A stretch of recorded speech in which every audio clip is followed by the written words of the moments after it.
के मालिक तुम ही हो, सारी सृष्टि के रक्षक तुम ही हो। करते हैं तुझको सादर प्रणाम, गाते हैं तेरे ही गुणगान। आहा हा हा हालेलुया, आहा हा हालेलुया, आहा हा हालेलुया, आहा हा हालेलुया, आहा हा हालेलुया,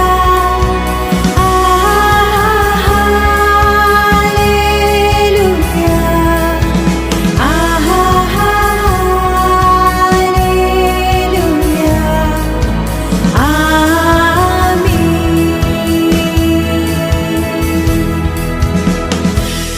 सारी सृष्टि को तेरा सहारा, सारे संकट से हमको बचाना।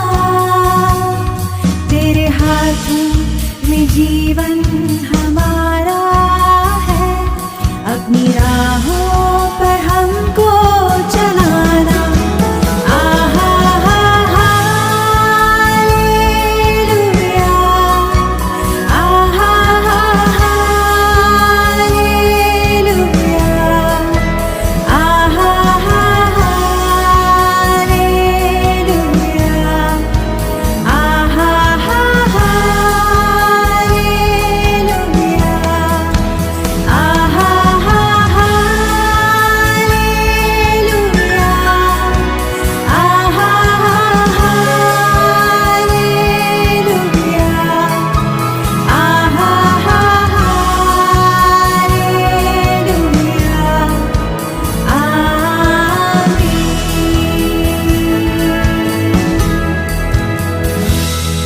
अब दूर नहीं है किनारा, धीरज को हमारे बढ़ाना।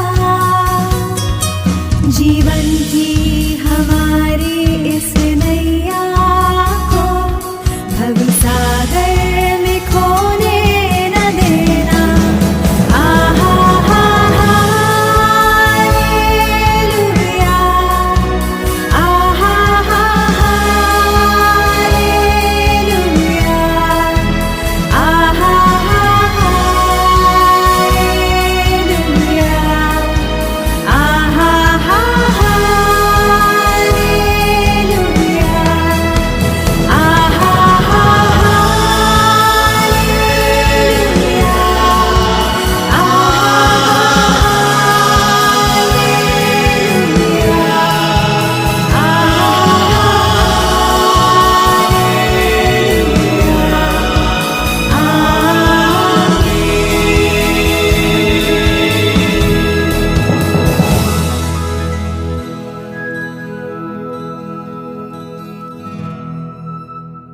हमारे खुदावंद यीशु मसीह का फजल, खुदा बाप की मोहब्बत और रूह कुदस की शराकत हमेशा आपके साथ हो।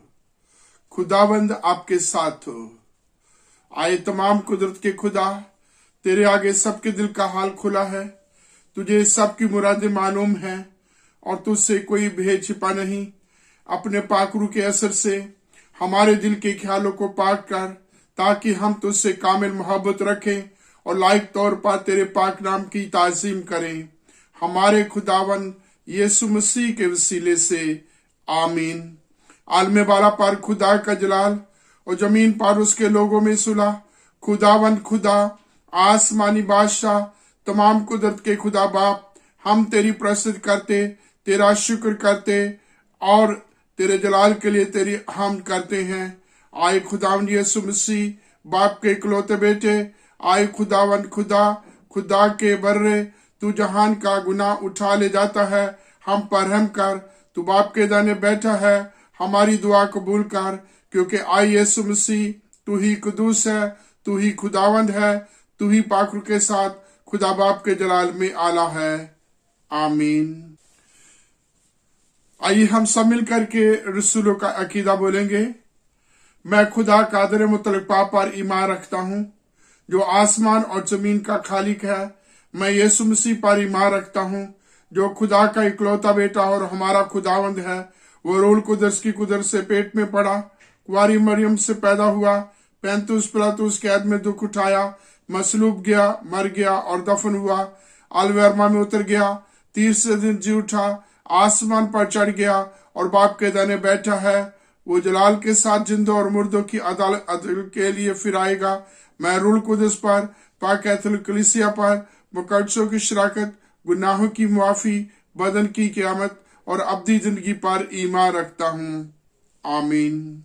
मुकद्दस मत्ती की इंजील उसका 3रा अध्याय उसके 13 वचन से लेकर उसके 17 वचनों तक। उस समय यीशु गलील से यरदन के किनारे यूहन्ना से बपतिस्मा लेने के लिए आया, परंतु यूहन्ना ये कहकर उसे रोकने लगा, मुझे तो तेरे हाथ से बपतिस्मा लेने की आवश्यकता है और तू मेरे पास आया है। यीशु ने उसको उत्तर दिया, अब तो ऐसे ही होने दे, क्योंकि हमें इसी रीति से पूरी धार्मिकता को पूरा करना है। तब उसने उसकी बात मान ली और यीशु बपतिस्मा लेकर तुरंत पानी में से ऊपर आया और देखो उसके लिए ये आकाश खुल गया और उसने परमेश्वर के आत्मा को कबूतर के समान अपने ऊपर उतरता देखा। और देखो ये आकाशवाणी हुई कि ये मेरा प्रिय पुत्र है जिससे मैं अत्यंत प्रसन्न हूं। परमेश्वर अपने इस पवित्र वचन के पढ़े जाने और सुने जाने पर हम सबको आशीष दे।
आप सबको जय मसीह की। परमेश्वर का धन्यवाद देते हैं आज के इस एक और मौके के लिए जो प्रभु ने हम सबको दिया कि हम इस YouTube के माध्यम से एक बार फिर प्रभु की आराधना, प्रभु की स्तुति करें।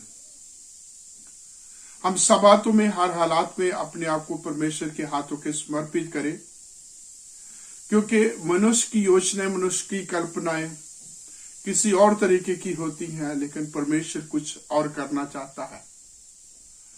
अभी बीते समय में हमारे बीच में सब कुछ बहुत अच्छा चलता आ रहा था और हम खुले में सांस ले रहे थे और उम्मीद कर रहे थे कि अब पहले से बेहतर होगा। ये महामारी खत्म हो गई और चलते चलते अचानक दिसंबर में जो है क्रिसमस और उसके आसपास के जितने भी बड़े फंक्शन थे उनको बंद करने की बात हुई। लेकिन परमेश्वर का धन्यवाद देते हैं हम क्रिसमस सेलिब्रेट कर सके। उसके बाद गवर्नमेंट ने जो है आगे आदेश दिया और उसमें बहुत सारी रिस्ट्रिक्शंस के साथ वीकेंड लॉकडाउन भी जो है कर्फ्यू भी अनाउंस किया गया, जिसको मद्देनजर रखते हुए हमें एक बार फिर यूट्यूब से या इस इंटरनेट से अपनी आराधना को करने के लिए विवश होना पड़ा। फिर भी हम परमेश्वर का धन्यवाद देते हैं क्योंकि उसने हमें ये साधन दिए हैं। ये टेक्नोलॉजी को यूज करके हम प्रभु की आराधना, प्रभु की स्तुति कर सकते हैं, उसकी हम दुस्ताइश करते हैं। प्रभु का वचन जो आज हमने पढ़ा है मत्ती रचित सुसमाचार उसके 3 अध्याय में, ये यूहन्ना बपतिस्मा देने वाले की सेवकाई और प्रभु यीशु मसीह के बपतिस्मा के ऊपर ये बात करता है। हम जो है मत्ती रचित सुसमाचार को देखें तो इसका आरंभ जो है जीनियोलॉजी के साथ, वंशावली के साथ होता है, जो आरंभ से शुरू होता है और आरंभ से शुरू होते होते ये यूसुफ और प्रभु यीशु मसीह तक आता है। और पहले 16 वचनों में हम देखते हैं कि जो है 42 जो है वंशावली है अब्राहम से आरंभ होकर के, और प्रभु यीशु मसीह तक आते आते जो है 42 वंशावली हो जाती है। और इस बीच में हमने हर जगह 14 पीढ़ी का एक पड़ाव देखा है।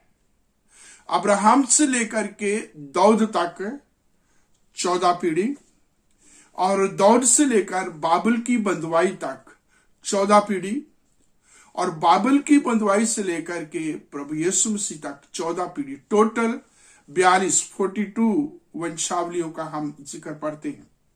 और जब हम 17 वचन में आते हैं, मत्ती रचित सुसमाचार के पहले अध्याय के 17 वचन में, और उसमें हम पढ़ते हैं कि अब्राहम से लेकर के दाऊद तक 14 पीढ़ियां, दाऊद से बाबल की बंधुआई तक 14 पीढ़ी, और बाबल की बंधुआई से लेकर के प्रभु यीशु मसीह तक 14 पीढ़ियां थी।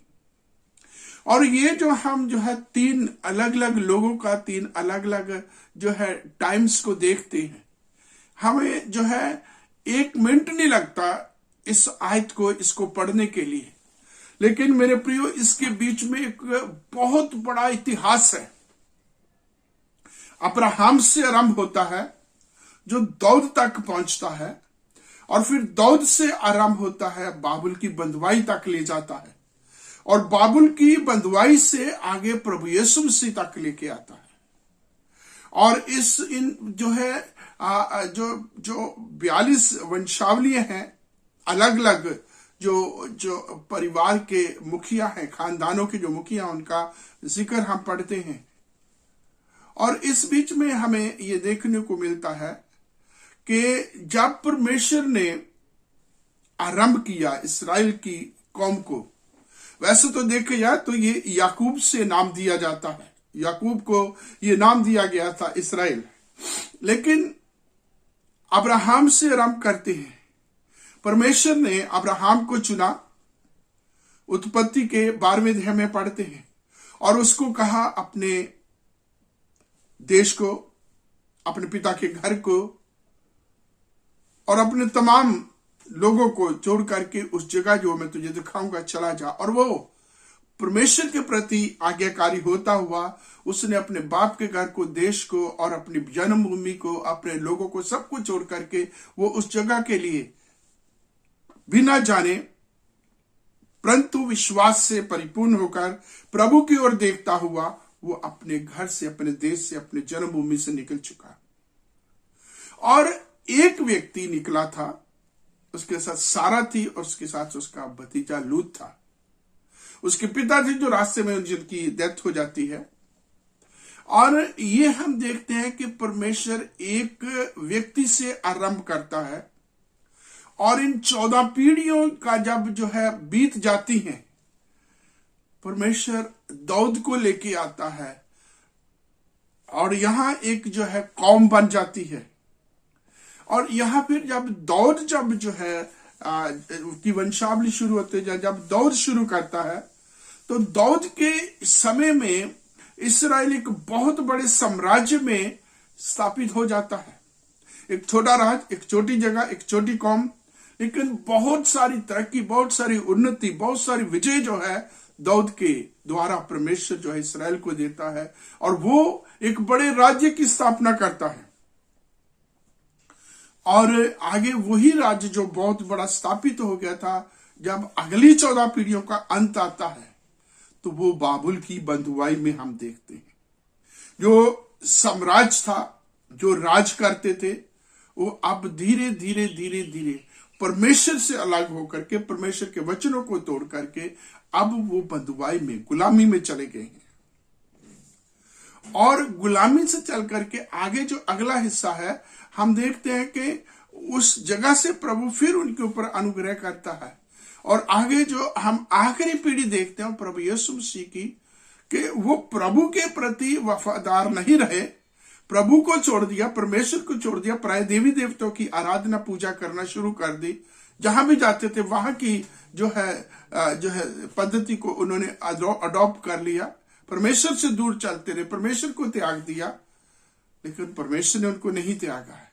और चलते चलते ये जो एक कौम जो है गुलाम हो चुकी थी, परमेश्वर ने उनके लिए एक उद्धारकर्ता का इंतजाम किया, जो उनके सबके पापों के लिए, पूरे विश्व के पापों का उद्धार करने के लिए, उनसे छुटकारा देने के लिए इस पृथ्वी पर है। तो इस प्रकार से हम देखते हैं कि बाबुल की बंधुआई से लेकर के प्रभु यीशु मसीह तक 14 पीढ़ियां हैं, और इन 14 पीढ़ियों के बीच में बहुत कुछ होता है। देखे तो इन 42 पीढ़ियों के बीच में 14-14 के पड़ाव में बहुत कुछ होता है और बहुत बड़ा इतिहास है इस्राएल का, परमेश्वर के कामों का, उसके अनुग्रह का, इस्राएल की नाफरमानी का और प्रभु के प्रेम का, उनको माफ करके उनके लिए उद्धारकर्ता देने का, और फिर उनको अपने संतान होने का अधिकार देने का। और फिर हम जब दूसरे अध्याय में आते हैं तो वहां हम देखते हैं प्रभु यीशु मसीह का जन्म और उन जो है ज्योतिषियों का आना, प्रभु यीशु मसीह का गैर कौमों के ऊपर प्रकट होना, मैनिफेस्टेशन ऑफ जीसस क्राइस्ट, जिसको हम एपिफेनी डे के नाम से मनाते हैं, जो 6 जनवरी को आता है। और तीसरे अध्याय में जब आते हैं, हमें जो है यहाँ यूहन्ना बपतिस्मा देने वाले की सेवकाई मिलती है। और यूहन्ना के बारे में लिखा, वो जंगल में पुकार कर बोलता है। जंगल में एकदम से यूहन्ना जो है समाज, सोसाइटी से, इन लोगों से अलग, एक तरीके से इनका बहिष्कार किया हुआ है, और वो जंगल में पुकारता है। पुकारने का मतलब है उनको एक चैलेंज देता है, तौबा करो, क्योंकि परमेश्वर का राज्य निकट आ गया है। और आगे के कहता है कि जो जो पेड़ फल नहीं लगता, आपको रोहाड़ा जो है पेड़ की जड़ के ऊपर रखा हुआ है, और जो जो पेड़ फल नहीं लाता वो काट डाला जाएगा, जला दिया जाएगा, नाश हो जाएगा। और उसके इस जो है उस पुकार को सुनकर के परमेश्वर का वचन कहता है, यरदन के आसपास के लोग सारे के सारे, एक बहुत बड़ी भीड़ जो है उसके पास बपतिस्मा लेने के लिए आती है। और फिर हम देखते हैं यूहन्ना उनको चेतावनी देता है, सांप के बच्चों, किसने तुम्हें जता दिया है कि तुम पश्चाताप करो और अपने लिए जो है पश्चाताप के मुताबिक जो है आशीष पाओ। और इस प्रकार से जब उनको चेतावनी देता, उनके खुले तौर पर उनके पापों को, उनकी तमाम इन चीजों को उनके ऊपर जाहिर करता, प्रकट करता है, किसी का लिहाज नहीं लेता, किसी का मुंह देख करके बात नहीं करता। और फिर हम देखते आगे, जब बहुत सारी भीड़, बहुत सारे लोग उससे बपतिस्मा लेने के लिए आते हैं, तो प्रभु यीशु मसीह भी उसके पास आता है और पवित्र शास्त्र जो आज हमने पढ़ा है, इसमें लिखा है कि यूहन्ना ने उसे रोकने लगा और क्या कहा, मुझे तो तेरे हाथ से बपतिस्मा लेने की जरूरत है, तू मेरे पास आया है।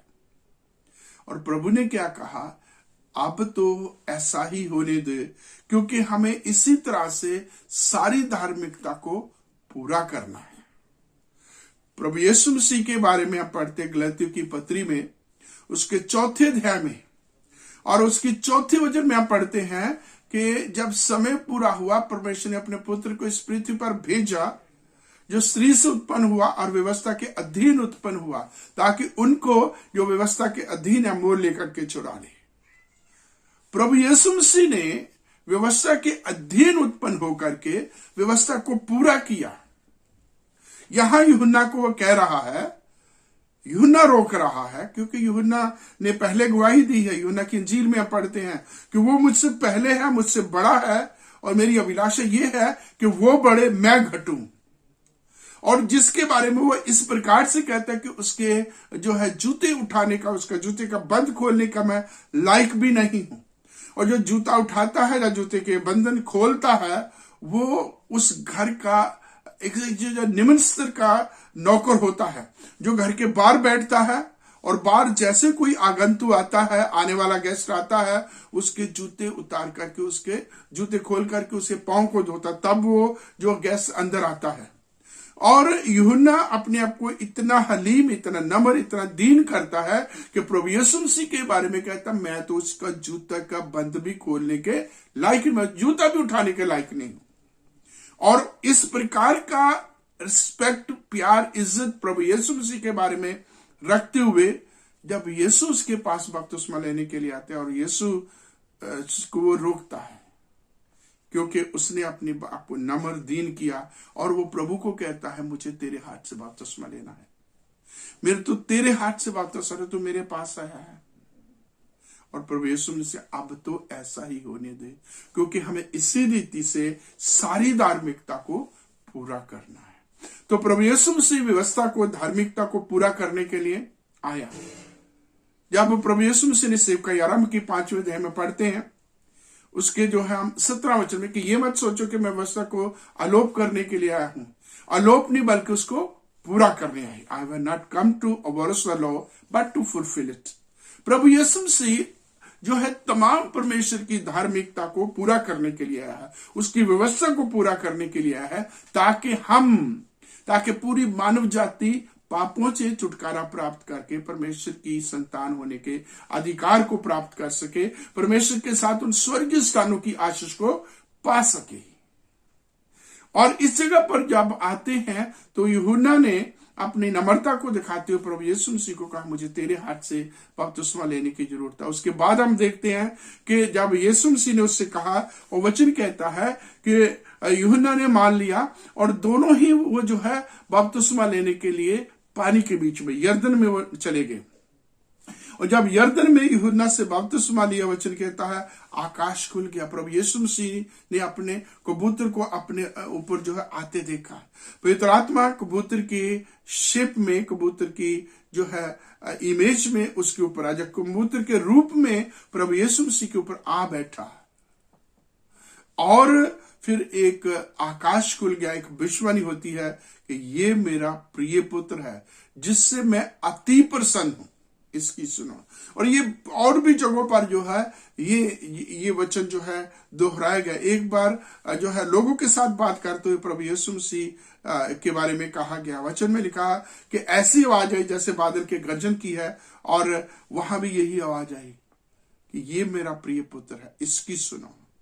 तो प्रभु यीशु मसीह के बपतिस्मा के समय प्रभु यीशु मसीह परमेश्वर के पुत्र होने के रूप में प्रकट किया गया। उसको एक प्रकाश किया गया कि प्रभु यीशु मसीह जो है परमेश्वर का इकलौता पुत्र है। तो हम परमेश्वर का धन्यवाद देते हैं प्रभु यीशु मसीह को मेरे और आपके लिए, अपने इकलौते पुत्र को इस दुनिया में भेजने के लिए। इकलौते पुत्र का मतलब है कि मेरे और आपके पापों की जो है कफारा देने वाला, मेरे और आपके पापों का बलिदान होने वाला। मेरे और आपको बचाने के लिए एक जो है वो बलिदान किया गया, एक वो जो है भेंट दी गई है, जिसको यूहन्ना 3:16 ने किया कि परमेश्वर प्रेम करने वाला है। क्योंकि बाबुल की बदवाई से लेकर के एक के बाद एक जो है वहां गिरावट है, गिरावट के बाद जो है जो सजाएं हैं, गुलामी है, और परमेश्वर अनुग्रह करके जो है यीशु मसीह को भेजता है, जिसके बारे में लिखा वो कृपा और सच्चाई से पैदा हुआ, हमारे बीच में डेरा किया, हमने उसकी ऐसी महिमा देखी जैसे पिता के इकलौते पुत्र की। और जब वो पृथ्वी पर आता है, उसके बारे में लिखा है कि परमेश्वर ने अपने पुत्र को दे दिया, अपने पुत्र को दे दिया, और फिर अपने पुत्र को दे दिया, और ताकि जो कोई उस पुत्र के ऊपर विश्वास करे वो नाश होने से बचाया जा करके अनंत काल के जीवन को प्राप्त कर सके। तो प्रभु यीशु मसीह पुत्र के रूप में, परमेश्वर पुत्र के रूप में जो है अपने बपतिस्मा के समय में जो है प्रकट की होते हैं, और ये इसलिए कि लोग पहचान सके कि परमेश्वर का पुत्र कौन है, लोग पहचान सके, प्रभु यीशु मसीह के ऊपर विश्वास करें, और प्रभु यीशु मसीह के ऊपर विश्वास करके उस अनंत काल के जीवन को प्राप्त कर सके, नाश ना हो, उस अनंत काल के जीवन को प्राप्त कर सके। यूहन्ना ने भी गवाही दी है कि मैं उसे जानता नहीं था, परंतु जिसने मुझे बपतिस्मा देने के लिए, बपतिस्मा देने की सेवकाई के लिए भेजा, उसी ने मुझे पर प्रकट किया था कि जिसके ऊपर तू कबूतर को, पवित्र आत्मा को कबूतर की नाई उतरता हुआ देखे, वही है परमेश्वर का पुत्र, वही है परमेश्वर का मेमना, वही है जो जगत के पापों को उठा ले जाने वाला। प्रभु यीशु मसीह के बारे में हम बहुत जगह पर देखे, पिछले जो दिनों में भी हम जो है क्रिसमस के दौरान देखते हैं कि प्रभु यीशु मसीह मानव जाति के पापों से उनका उद्धार करने के, मुक्ति करने के लिए है। इसलिए आज हम परमेश्वर का धन्यवाद देते हैं जिसने हमें ये समय दिया है कि हम ये जान सके कि बपतिस्मा के समय प्रभु यीशु मसीह परमेश्वर का पुत्र होने का जो है प्रकटीकरण होता है, जो मेरे और आपके पापों के गुनाह को, बोझ को उठा लेने जाना है। प्रभु हम सब पर अपने अनुग्रह को बनाए रखे।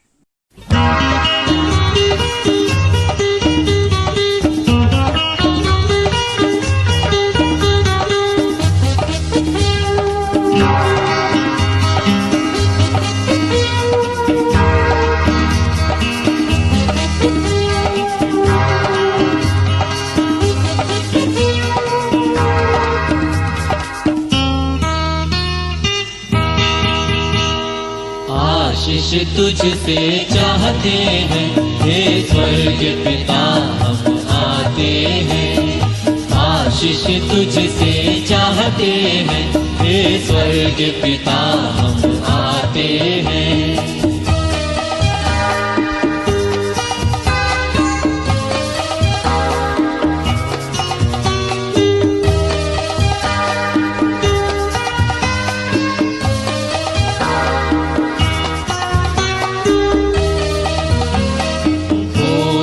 खूबी है न लिया कर, बख्शो हमको अपनी ताकत। कोई खूबी है न लिया कर, बख्शो हमको अपनी ताकत। खाली दिलों को लाते हैं, खाली दिलों को लाते हैं, हे स्वर्ग पिता हम आते हैं।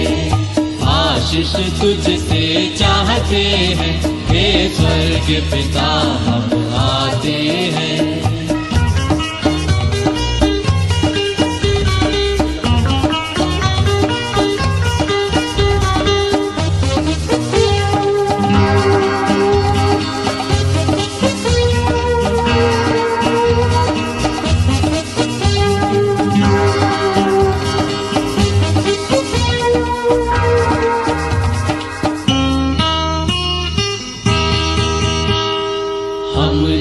बहुत खताएं की है, रहे निकम्मे जफाएं की है। हमने बहुत खताएं की है, रहे निकम्मे जफाएं की है। शर्म से सिर झुक जाते हैं, स्वयं से सिर झुक जाते हैं, हे स्वर्ग पिता हम आते हैं। आशीष तुझसे चाहते हैं, हे स्वर्ग पिता हम आते हैं।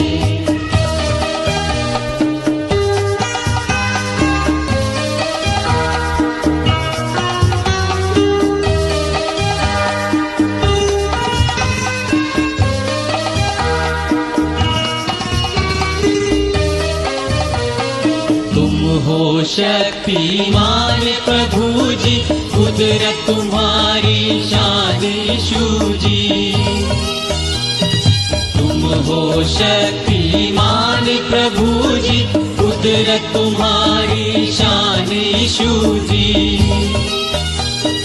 हम्द ओसन्ना गाते हैं, हम्द ओसन्ना गाते हैं, हे स्वर्ग पिता हम आते हैं। आशीष तुझसे चाहते हैं, हे स्वर्ग पिता हम आते हैं।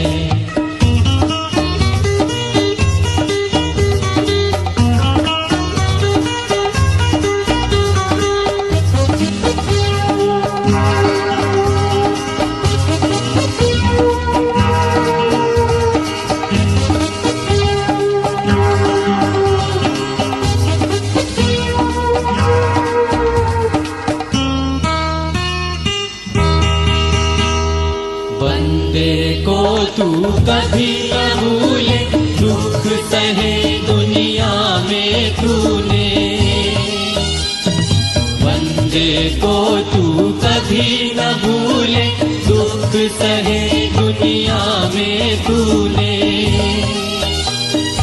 उसी प्यार को चाहते हैं, उसी प्यार को चाहते हैं, हे स्वर्ग पिता हम आते हैं।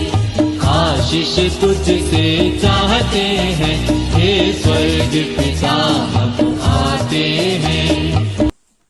आइए प्रार्थना करें।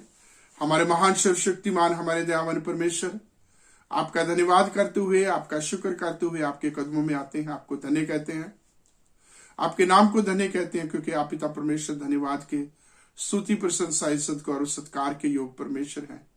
हमारे महान ईश्वर हैं, दयालु प्रभु हैं, अद्भुत युक्ति करने वाले पराक्रमी परमेश्वर हैं।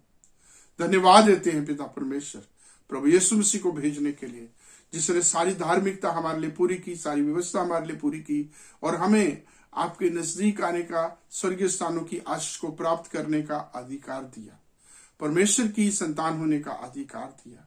प्रभु आपका धन्यवाद देते हैं, पिता परमेश्वर आपका धन्यवाद देते हैं, पवित्र आत्मा आपका धन्यवाद देते हैं। हमारे जीवनों को ले और प्रभु जी इस साल में, इस 2022 में पिता परमेश्वर आपकी बहुतायत की बरकत आशीष हम सब पर बनी रहे।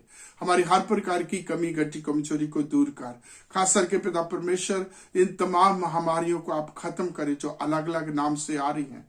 प्रभु इसके हर वेरिएंट को प्रभु जी आप खत्म करें, बुरे प्रभावों से असर करें, खतरनाक प्रभावों से खत्म करें। पिता परमेश्वर हमें प्रभु जी ज्यों का त्यों कर दे, हमारे देश को, हमारी भूमि को बहाल कर दे पिता परमेश्वर, ताकि हम पहले से आजादी से खुले में प्रभु हम रह करके तेरी आराधना करें। खास करके प्रभु इन बीमारियों की वजह से बार बार लॉकडाउन ना लगे और पिता परमेश्वर तेरा भवन में आराधना करनी बंद ना हो जाए जैसे इन दिनों में बंद है। आपसे विनती प्रार्थना करते हैं, आप बड़ी दया बड़ी कृपा करें, रहम करें, हम सब पर अपनी बरकत बनाए रखें। आपका शुक्र, हालेलुया।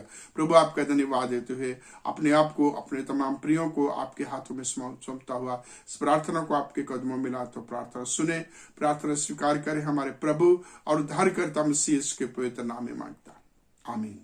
आए हमारे बाप तू जो आसमान पर है, तेरा नाम पाक माना जाए, तेरी बादशाहत आए, तेरी मर्जी जैसे आसमान में पूरी होती है जमीन पर भी हो। हमारे रोज की रोटी आज हमें दे, जिस प्रकार हम अपने कसूरों को माफ करते हैं, तो हमारे कसूरों को माफ कर, हमें आजमाइश में न पड़ने दे, बल्कि बुराई से बचा, क्योंकि बादशाहत, कुदरत और जलाल हमेशा तेरा है, आमीन। हमारे प्रभु यीशु मसीह का अनुग्रह, पिता परमेश्वर का प्रेम, पवित्र आत्मा की संगति हम सब पर और आप सब पर हमेशा होती रहे, आमीन। आप सबको जय मसीह की।